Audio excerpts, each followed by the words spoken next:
离开南明城后，叶璇重新乘坐了一艘云船，而这艘云船的目的地正是大云帝都。云船上，一名醉仙楼的管事来到叶璇面前，管事对着叶璇深深一礼：“叶公子，先前无管事之事，我醉仙楼已查清，此人乃苍木学院安插在我醉仙楼的眼线，给叶公子造成先前麻烦，我代表醉仙楼向叶公子道歉。”叶璇笑道：“无事，我也没受伤。”管事再次一礼：“我醉仙楼已派遣密探前往大云帝都，大云帝都有任何动静，我醉仙楼会第一时间通知叶公子。”叶璇点头：“好，有劳管事了。”管事道：“叶公子若有吩咐，随时唤一声即可。”说完，他转身离去。叶璇站在船头，虽然已经猜到是苍木学院的人，但没想到他们对我的行踪了如指掌。莫非我身边有他们安插的眼线？就在这时，两名侍女端着2个水果盘来到了叶璇的身后。两名侍女低着头，小脸通红。左边的侍女看着叶璇，一脸欣喜：“我们听说过你，你在2界城救了很多人。”右边的侍女嘿嘿一笑：“不止听说过，丹丹还说要嫁给你呢。”叶璇有些尴尬：“其实我也没那么好了。”而就在这时，在远处天际突然出现一点白光，白光速度一开始只有1小点，但是转眼间便是以大数10倍。叶璇脸色大变，他猛地转身：“小心！”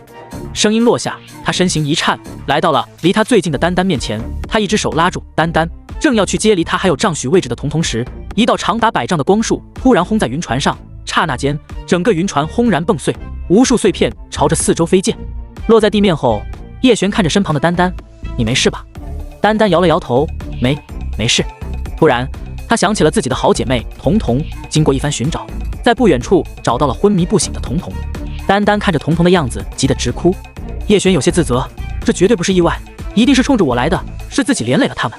这时，一名老者突然落在叶璇身旁，老者快步走到叶璇面前：“叶国士，老夫醉仙楼6楼主，你身边那位姑娘虽然5脏俱损，但护心丹菇且能救她一命。”叶璇闻言大喜：“太好了，还请前辈务必救她一命。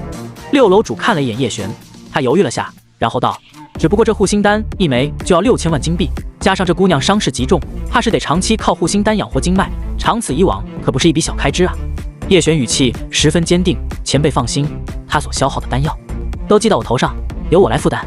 ”6楼主闻言也不好再劝：“好，一切听叶国士的。”6楼主稍微停顿了一下，继续说道：“对了，叶国士，刚才的事已查明，攻击云船的是苍木学院与暗界，他们做出此举，估计是想阻拦叶国士进入帝都。”叶璇点头：“我猜到了。”说着，他看向那2个侍女：“替我照顾好他2人，日后我定会重谢前辈。”6楼主连连保证：“叶国士放心，老夫一定不负所托。”叶璇不再废话，直接跳上黑焰马。很快，他消失在了童童与6楼主的视线中。